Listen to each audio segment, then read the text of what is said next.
గౌరవనీయులు పూజ్యులు వేదిక మీద ఉన్నటువంటి మా అమ్మ నాన్నగారికి, అలాగే ఈ వేదికని పంచుకున్నటువంటి గ్రామ మండల వివిధ సంఘాల పార్టీల సహోదరులకు, మిత్రులకు, కుల సంఘాల సోదరులకు అందరికి కూడా ధన్యవాదాలు తెలియజేస్తా ఉన్నా. ఇక ఈ గ్రామం మొన్న జరిగినటువంటి పట్టభద్రుల ఎమ్మెల్సీ ఎన్నికల్లో మా వాడు, ఇక్కడ పుట్టినటువంటి వాడు అని మీరంతా పార్టీలను పక్కకు పెట్టి నాతోటి ఓ మంత్రి గారు మాట్లాడుతూ, అరే ఇదెట్లా సాధ్యమైందన్నా మీ ఊర్లే, బీజేపీ వాళ్ళు, కాంగ్రెస్ వాళ్ళు, సిపిఎం వాళ్ళు అందరు కలిసి ఏకగ్రీవంగా తీర్మానం చేసి కాంగ్రెస్ పార్టీ అభ్యర్థి కోటేయాలని ఎట్లా అనుకున్నారు అంటే, మేము ఫస్ట్ మనుషులం, తర్వాత పార్టీల వాళ్ళం, అందుకోసమే నన్ను ఆశీర్వదించిరు అని చెప్పి నేను చెప్పడం జరిగింది. నన్ను ఇవాళ చాలా మంది తిన్మార్ మల్లన్న ఎమ్మెల్సీ అయిండు, నాకు పెద్దగా ఏం అనిపిస్తలేదు మరి మీరు అనుకున్నట్టు. నేను ఏదో ఒకటి అయితే కార్యక్రమంలో ఉన్నా అన్నటువంటి ఆలోచన అయితే ఉంది. ఎస్, నిజమే అన్న కోన్సెట్ నరసింహ్ గారు చెప్పినట్టుగా పెద్దల సభకు పోయిండు.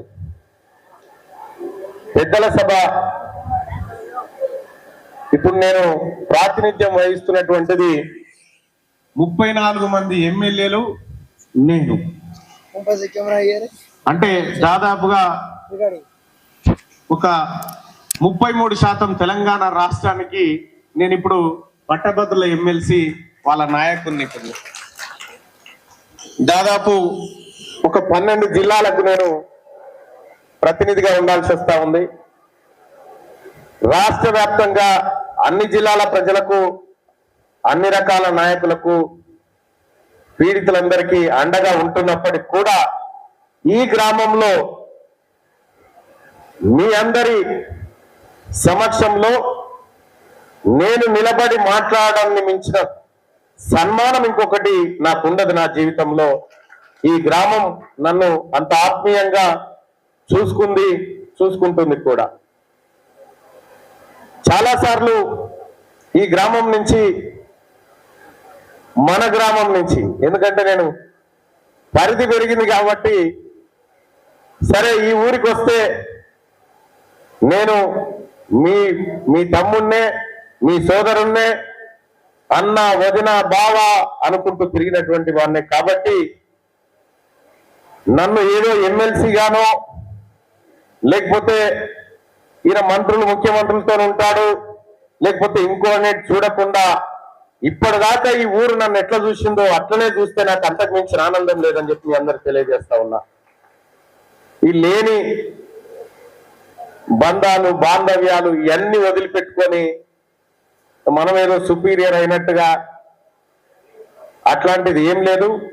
ఆ రోజు మన ఆఫీస్ కాడికి ఎంత నిర్భయంగా వచ్చి పనులు చేసుకున్నారో ఈ రోజు కూడా అలాగే వచ్చి పనులు చేసుకునేటువంటి అవకాశం ఉంటది. ఆ రోజు నా దగ్గర ఏ పదవి లేదు వాస్తవానికి కూడా, కానీ నేను ఫోన్ చేస్తే మంత్రులు కుర్చీలకే లేచి గజ్జున వణికేటోళ్ళు. అటువంటి పరిస్థితి గత పాలనలో కూడా ఉండే. గౌరవ ముఖ్యమంత్రి రేవంత్ రెడ్డి గారు నాకు అత్యంత ఆప్తులు, సన్నిహితులు, మీ అందరికి తెలిసినటువంటి విషయమే. నేను ఏ చిన్న సూచన చేసినా గౌరవ ముఖ్యమంత్రి గారు ఖచ్చితంగా దాన్ని పాటిస్తాడు, దాన్ని ఇంప్లిమెంట్ చేసేటువంటి ప్రయత్నం చేస్తాడు. సరే, వాస్తవానికి మీరు అనుకుంటున్నట్టు తిన్మార్ మల్లన్న ఎమ్మెల్సీగానే ఉన్నాడు, ఇంకొక స్టెప్ ముందుకు పోవాలని కోరుకుంటా ఉన్నాడని చెప్పి చెప్తా ఉన్నారు. తీన్మార్ మల్లన్న ఎమ్మెల్సీగా ఉండాలనా, మంత్రిగా ఉండాలనా, లేదంటే ముఖ్యమంత్రిగా ఉండాలనా అనేది ప్రజలు డిసైడ్ చేస్తారు. కాబట్టి ప్రజలారా, మీరు ఏం చేయాలనుకుంటే అది చేయొచ్చు. నన్ను ప్రజలే దేవుళ్ళు, ప్రజాస్వామ్యంలో ప్రజలే గొప్పవాళ్ళు. ఈ పట్టభద్రుల ఎమ్మెల్సీ ఎన్నికల్లో ఓటింగ్, సాధారణ ప్రజలకు ఓటింగ్ ఉండదు, పట్టభద్రులకు మాత్రమే ఓటింగ్ ఉంటది. ఈ పట్టభద్రులు అంటే మేధావులు, అంటే బాగా చదువుకున్న వాళ్ళు ఓట్లు వేస్తారు. ఇప్పుడు నా నియోజకవర్గం ఇటు గోపాలపురం నుంచి మొదలు పెడితే అటు భద్రాచలం దాకా, ఇటు ఏటూరు నాగారం నుంచి మొదలు పెడితే ఇటు నాగార్జున సాగర్ దాకా నా నియోజకవర్గం. ఇటువంటి గ్రామాలు అనేకం, మండలాలు అనేకం. 34 మంది ఎమ్మెల్యేలు, 5 ఎంపీలు, 7 మంత్రులు నా పరిధిలో ఉన్నారు. అంటే నేను ప్రాతినిధ్యం వహిస్తున్నటువంటి పరిధిలో ఉన్నారు. వీళ్ళే కాదు, గౌరవ ముఖ్యమంత్రి రేవంత్ రెడ్డి గారి ఆశీస్సులు ఎల్లప్పుడూ నా పైన ఉంటాయి. ఖచ్చితంగా ఈ రాష్ట్ర ప్రజలకు మంచి చేయాలి అనేటువంటి ఒక సంకల్పంతో ఇవాళ తెలంగాణలో కాంగ్రెస్ పార్టీ ప్రభుత్వం ముందుకు పోతా ఉంది. అందులో నేను భాగస్వామినైనందుకు నేను ప్రభుత్వానికి, నన్ను భాగస్వామ్యం చేసినటువంటి మీ అందరికీ కృతజ్ఞతలు తెలియజేస్తూ, సోదరులారా, మండలం అనేటువంటి విషయం చాలా మంది పెద్దలు చెప్పినారు. అసలు అది కాకపోతే నా పదవి వేస్ట్. కాబట్టి మీరెవరు కూడా దాని గురించి పెద్దగా ఇబ్బంది పడకండి. మొదటి వారంలో, జూలై మొదటి వారంలో నేను ఈ మండల నాయకత్వాన్ని, గ్రామ నాయకత్వాన్ని ఆహ్వానిస్తున్నా.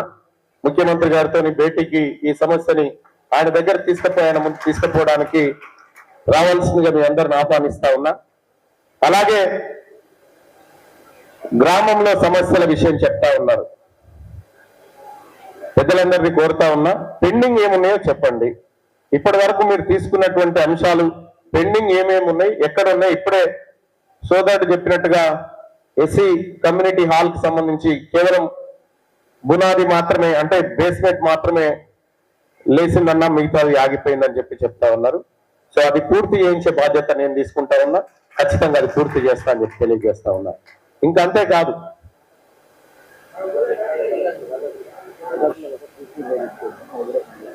అలాగే రజకులది కూడా పెండింగ్ లో ఉందని చెప్పి చెప్తా ఉన్నారు. సో తప్పకుండా ఈ చిన్న చిన్న బ్యాంకు కూడా తీసుకొస్తా. ఖచ్చితంగా మండలం వచ్చినాక బ్యాంకు రాగా ఖచ్చితంగా వస్తుంది. అలాగే ప్రధానంగా సేటు పైసలన్నీ అందులో దాస్తదేమో అని మీరంతా డిపాజిట్లు చేయాలి, మరి చేస్తేనే వస్తుంది అందరు కలిసి.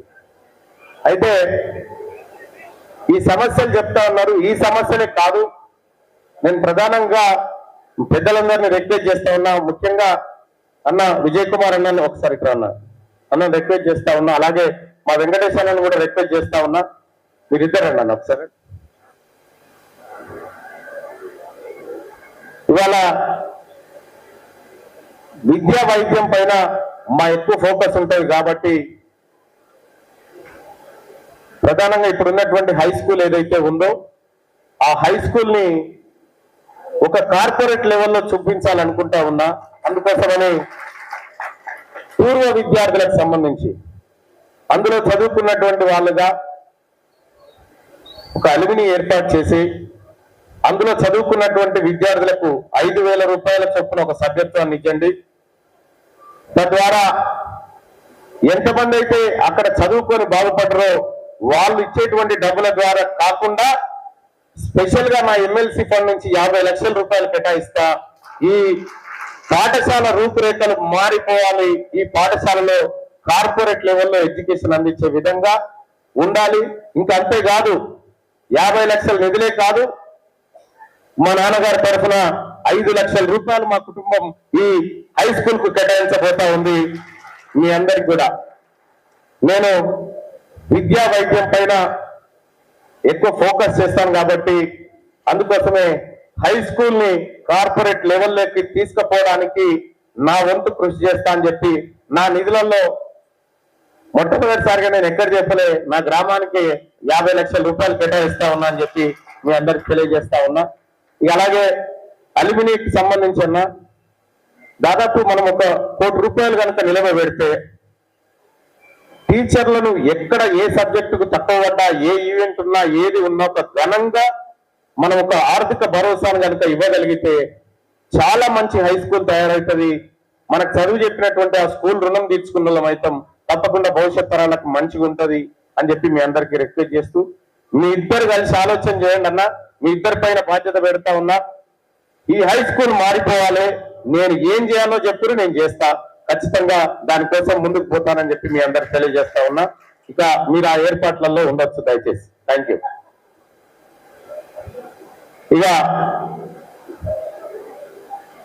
ఇక సమస్యల విషయంలో కానీ మీరు గ్రామ పెద్దలకు మండల నాయకులకు కూడా చెప్తా ఉన్నా. ఇప్పుడు వడ్డిచ్చేది మనమే, పెద్ద బాధ ఏం లేదు. ఏ మినిస్ట్రీలో ఎక్కడ ఏ చోట ఏ ఒక్క చిన్న పని కావాలన్నా నేరుగా రండి, పని చేయించి మిమ్మల్ని మళ్ళీ ఇంటికి పంపించే బాధ్యత నాదని చెప్పి తెలియజేస్తా. ఈ ప్రజలు ఇంకా చాలా విషయాలు కూడా చెప్పినారు. మన గ్రామంలో ఇంకా చాలా జరగాలని చెప్పి చెప్తా ఉన్నారు. గ్రామ పెద్దలకు కూడా నేను రిక్వెస్ట్ చేస్తా ఉన్నా, గ్రామ సర్పంచ్ను ఏకగ్రీవం చేసి ₹1 కోటి ఫండ్ ఇప్పిస్తా అని చెప్పి మీ అందరికి తెలియజేస్తా ఉన్నా. గ్రామ సర్పంచ్ను ఏకగ్రీవం చేసి ఇవ్వండి, ₹1 కోటి ఫండ్ ఇప్పించే బాధ్యత అని చెప్పి నాదని చెప్పి తెలియజేస్తా ఉన్నా. ప్రజలంతా ముఖ్యంగా ఈ గ్రామ ప్రజలు ఐక్యమత్యంతోనే ఉండాలి, కలిసిమెలిసి ఉండాలని చెప్పి మీ అందరిని రిక్వెస్ట్ చేస్తూ, ఇక అలాగే ఒక మనిషి పైకి ఎదగాలంటే నా ఆఫీస్ కాడికి చాలా మంది వస్తూ ఉంటారు. అన్న మాకేం లేదన్నా అంటారు. నువ్వు ఉన్నావు కదా. నేను ఈ గ్రామం నుంచి పోయినప్పుడు పెద్దలు చెప్తా ఉండే, ఒక నిరుపేద కుటుంబంలో నుంచి మల్లన్న పోయిండు అని చెప్పి. నిరుపేదను ఎందుకైతే పోయి, మా నాయన నా గుండె నిండా ధైర్యం ఇచ్చిండు, దాన్ని మించిన ఆస్తి ఇంకేం కావాలి. కాబట్టి ఇవాళ ఆ ధైర్యంతో మీ అందరికీ తెలుసు, ఒకానొక సందర్భంలో నన్ను మర్డర్ కూడా చేయడానికి ప్లాన్ చేశారు. అంటే ఇతను చంపేయాలి, చంపేస్తే తప్ప మనం మనుగడ సాధించలేమనేటువంటి వ్యక్తి చాలా మంది ఉండే అప్పట్లో. కానీ వాటన్నిటినీ తట్టుకుంటూ, వాటన్నిటినీ నెట్టుకుంటూ ముందుకు తీసుకొచ్చిన ఇవాళ మీ ముందు నిలబడ్డా. నా ప్రయాణంలో ప్రధానంగా నేను మా తండ్రి గారి తర్వాత ఆ స్థానంలో ఉన్నటువంటి మా పెద్దన్నకు శిరస్సు వంచి చెప్పాలి. ఎందుకంటే ఆయన లేకపోతే, ఆయన నా వెన్నంటూ లేకపోతే వాస్తవానికి కూడా తీర్మానం ఈ స్థాయికి వచ్చేటాడు కాదు. ఇవాళ ఆయన వల్లనే ఈ ఎమ్మెల్సీ ఎన్నికల్లో ఆయన పడ్డటువంటి శ్రమ, ఆయన చేసినటువంటి కష్టం ఏదైతే ఉందో ఆయన వల్లనే నేను ఈ స్థాయిలో ఉన్నా. ఈ రోజు కూడా క్యూ న్యూస్ ఛానల్ కానీ, పేపర్ కానీ ఇవన్నిటిని కూడా మా అన్న దిగ్విజయంగా నడిపిస్తా ఉంటాడు. నేను ఏ రోజు కూడా దాంట్లోకి తొంగి చూడనటువంటి వ్యక్తిని. అనేక మంది పేద బిడ్డలకు ఉపాధి కల్పిస్తూ ఇవాళ మా అన్నగారు అనేకమైనటువంటి సేవా కార్యక్రమాలు చేస్తా ఉన్నాడు. ఏ ఒక్క రోజు కూడా ఆయన నాకు ఇప్పటికి కూడా ఒక తండ్రికి కొడుకు చెప్పినట్టు చెప్తా ఉంటాడు, మనం ఎట్లుండాలి, ఎవరు వస్తే ఏం చేయాలి, ఎట్లా స్పందించాలి, ఈ ప్రజలతో ఎట్లా మమేకం కావాలనేటువంటి మాట పదే చెప్తా ఉంటాడు. నేను ఇంకా చిన్నపిల్లాన్ని అనుకొని చెప్తూనే ఉంటాడు. అయినా కూడా నేను వింటూనే ఉంటా. సోదరులారా, నా కుటుంబం ఎంతైతే నాకు వెన్నంటి నిలబడ్డదో నా సతీమణి కూడా అంతే వెన్నంటిగా నిలబడి ఇవాళ నా కుటుంబంలో భాగస్వామి అయినందుకు ఆమె కూడా ధన్యవాదాలు తెలియజేస్తూ, ఈ గ్రామంలో ఉన్నటువంటి ప్రతి మనిషి నా కుటుంబానికి నాకు అండగా నిలబడ్డారు. కాబట్టి ఈ గ్రామంలో ఏ ఒక్కరికి సమస్య వచ్చినా నా కుటుంబం నేను అండగా నిలబెడతామని చెప్పి మీ అందరికీ హామీ ఇస్తా ఉన్నాం. అలాగే ఇక్కడ ఉన్నటువంటి మా వైశ్య మిత్రులు ఉన్నారు చాలా మంది, వాళ్ళు కానీ వాళ్ళ పాత్ర ఖచ్చితంగా రేపు అలుమినీలో ఉండాలని చెప్పి నేను కోరుకుంటా ఉన్నా. ఎందుకంటే ఈ ఊరు మనకు అన్నం పెట్టింది, ఈ ఊరు విద్య నేర్పించింది, ఈ ఊరు మనకు అన్ని పెట్టింది. కాబట్టి ఈ ఊరికి మనం ఏదో ఒకటి చేయాలి. ఆ రోజు నాకు పదవులు లేనప్పుడు కూడా మన హరి వచ్చేది, హరి వచ్చేది లెటర్ ప్యాడ్ తీసుకొని వచ్చేది, అన్న ఏందనంటే రోడ్లు కావాలి. నేను అప్పుడు ఉన్నటువంటి ఎంపీలకు ఎమ్మెల్యేలకు ఫోన్ చేస్తుంటే, అన్న నువ్వు ఏం చేస్తావో నాకు తెలియదు, నా ఊర్లో సీసీ రోడ్లు కావాలి, నా ఊర్లో మోరీలు కావాలని చెప్పిన. నేను చేసినట్టు బహుశా ఎవరికి తెలియకపోవచ్చు, కానీ చెప్పని కూడా చెప్పొద్దని చెప్పిన నేను చేసినటువంటి విషయాన్ని. ఆ మోరీలు, ఆ సీసీ రోడ్లు ఎక్కువగా నేను ఇప్పించినటువంటి అవి ఇప్పుడు మీరు చూస్తా ఉన్నారు. అప్పుడు అవకాశం లేదు, ఇప్పుడు ఎక్కువ అవకాశం ఉంది. పని చేయడానికి నేను సిద్ధంగా ఉన్నా. ఇక చిన్న వయసులోనే పెద్దల సభకు పోయిరు, నన్ను పెద్దని చేసిండు మా నరసన్న. మాట్లాడుకుంటా పెద్దలు అని కరిగిచ్చిండు. మొత్తానికి పెద్దల సభ అయినప్పటికీ కూడా బాధ్యతతో ఉంటా. ఒక మాట ఫైనల్ గా మీకు చెప్పేది ఏంటంటే, ఈ ఊరు పరువును ఆకాశం అంతా పైకి తీసుకుపోతా తప్ప ఒక్క రవ్వంతా కూడా కిందికి దిగాల్సను అని చెప్పి మీ అందరికీ హామీ ఇస్తా ఉన్నా. ఇవాళ మీరు చూడండి, ఈ గ్రామం నుంచి పోయేటువంటి చాలా మంది మిత్రులు ఎక్కడన్నా ఒక గవర్నమెంట్ ఆఫీస్ లో చిన్న పని కావాలంటే నాకు చెప్పని కూడా చెప్పారు, అన్న పంపించిందని చెప్తారు డైరెక్ట్ పోయి. మల్లన్న వాళ్ళు ఈ ఊరి నుంచి వచ్చినా మల్లన్న మా తమ్ముడే, మా సోదరుడే అని చెప్తా ఉంటారు. తర్వాత నాకు ఆఫీసర్లు ఫోన్ చేస్తా ఉంటారు, సార్ పంపించినట్టు కాదు సార్ అంటే మా వాళ్ళే వచ్చి కలిసిరు అని చెప్తాను నేను. నాకు తెలియదు అప్పటికి కూడా. సో అట్లా ఏ పని ఉన్నా ఏ కష్టం ఉన్నా ఇవాళ నేను, నా కుటుంబం మీకు ఎప్పుడు అందుబాటులో ఉంటుంది. మీరు ఇచ్చినటువంటి ఈ సన్మానం ఏదైతే ఉందో, ఈ ప్రేమ ఏదైతే ఉందో నా కుటుంబం పైన ఎల్లప్పుడూ ఉండాలని చెప్పి మీ అందరినీ కోరుకుంటా ఉన్నా. అలాగే చదువుకునేటువంటి పిల్లలు మంచి ర్యాంకులు నా దగ్గర చాలా మంది పిల్లలు వచ్చినారు సోదరులారా, మీకు తెలుసో తెలియదో. నేను చాలా మంది పిల్లల్ని విదేశాలలో చదివిపిస్తా ఉన్నా. మన ఊరు బిడ్డలు ఎవరైనా దొరుకుతారేమో అని చూస్తా ఉన్నా.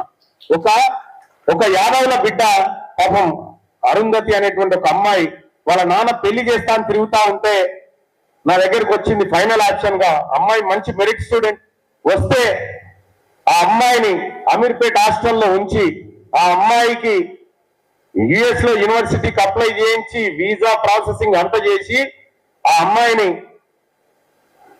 అమెరికా ఫ్లైట్ ఎక్కించి పంపినప్పుడు వాళ్ళ అయ్యకి చెప్పిన మీ బిడ్డ వెళ్ళిపోయిందట.